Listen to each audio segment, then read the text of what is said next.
Hi there, we're Two Mugs. I'm Russell Smith. And I'm Dan Bush.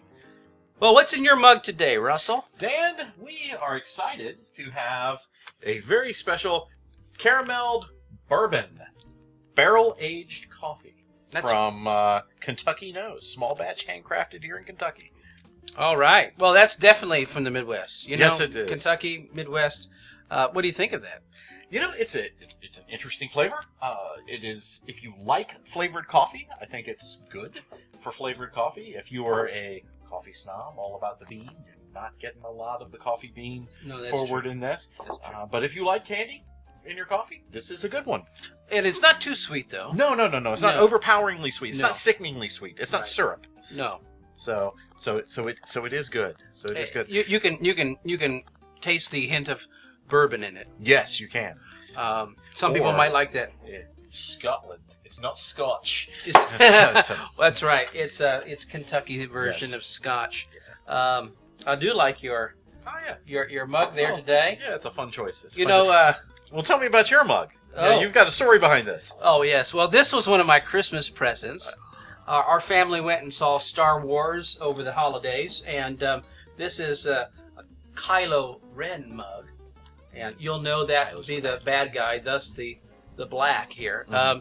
But you know, Star Wars has got a little bit of a spiritual, it's got a bit of a political battle going on with the rebels and the Empire, but it's also got that spiritual thing going on with the use of the Force. Ah, yes. May the Force be with you. Yes. And also with you.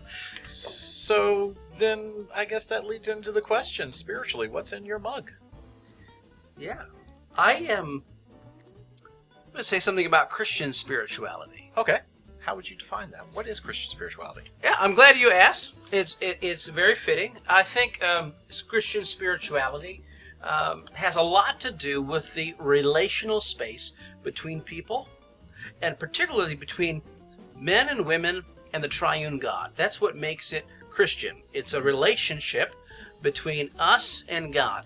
But I think it all has to do with that relational space, the vitality, the quality of the relationship. I think it has a lot to do with an awakening consciousness of my own life and God's life and the connection between the two in real time. You know, it's interesting you bring that up. We may have talked about this before. I find it so interesting that our understanding of God as Trinity, the triune, 3 in 1, 1 in 3, Father, Son, Holy Spirit. Yeah. What does that convey? It conveys that relationship is at the very heart of the identity of God. Yeah, very much so. Being in relationship, and that being a perfect relationship of love. Right. And then Christ draws us in to relationship with this triune God of relationship. Yeah. So it's a relationship that transforms too. Yeah.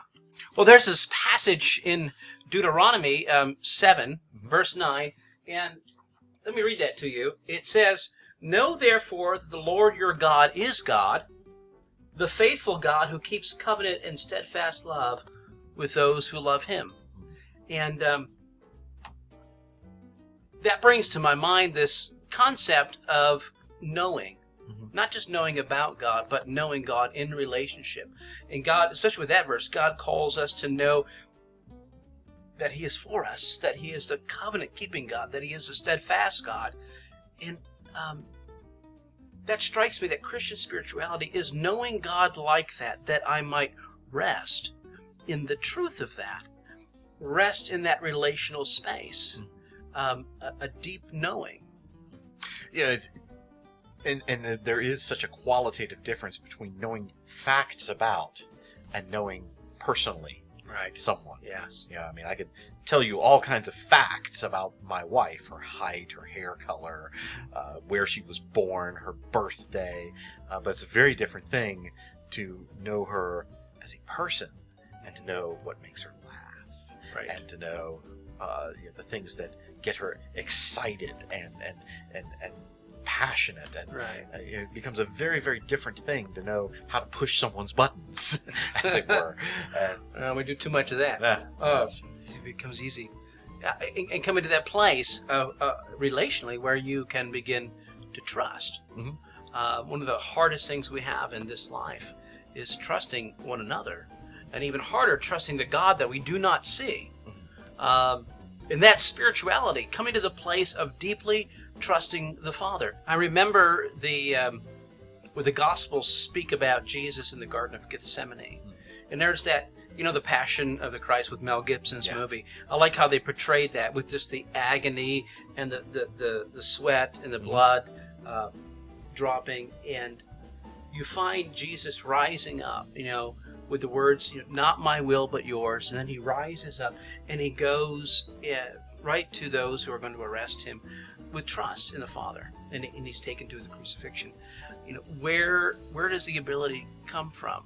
To not be like Peter, who's drawing swords and slashing off ears, but to give yourself over to those who you know what's coming. I mean, it is a trust of God. There's the relational space between the Son and the Father there is on display. And just awakening to that, awakening to see my life encapsulated in his hand, I think that's at the root of Christian spirituality. That is outstanding reflection. It's always good to reflect on the core of what draws us to God. So you're a good mug, Dan. You're a good mug, Russell. That's what's in our mug today. What's in yours?